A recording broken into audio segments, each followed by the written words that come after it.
ఇక మేడ్చల్ జిల్లాలో విషాద ఘటన జరిగింది. కనీసం మానవత్వం లేని ఓ కొడుకు కన్న తండ్రిని రోకల్ బండతో కొట్టి చంపాడు. శామీర్పేట పోలీస్ స్టేషన్ పరిధిలో జరిగింది ఈ ఘటన.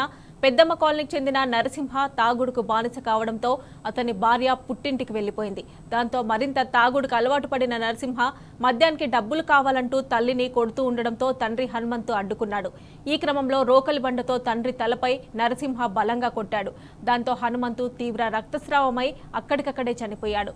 మృతదేహాన్ని గాంధీ ఆసుపత్రికి తరలించిన పోలీసులు నిందితుడు నరసింహను అదుపులోకి తీసుకున్నారు.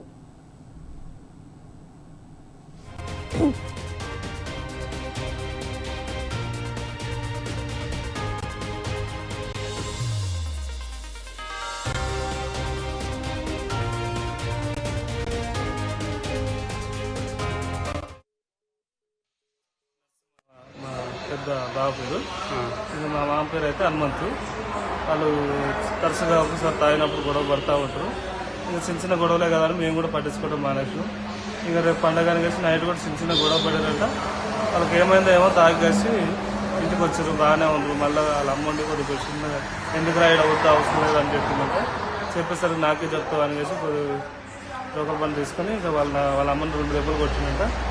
ఇంకా అందు విషయంలో వాళ్ళ ఆయన కూడా అడ్డం వచ్చి నా పిల్లల్ని ఎందుకు కొడుతున్నాను ఏమవుతుందో అనేసి గొడవ పడుతుంటే ఆ తర్వాత ఏం చేసిండు, ఈ ఆమె కొట్టాల్సిన రోకల్ బండి తీసుకొని వాళ్ళ ఆయన్ని కొట్టిండు. ఇంకా తలకి బ్రెయిన్ డెడ్ వేసి చెవుల నుంచి ముక్కుల నుంచి రక్తం వచ్చి అట్లా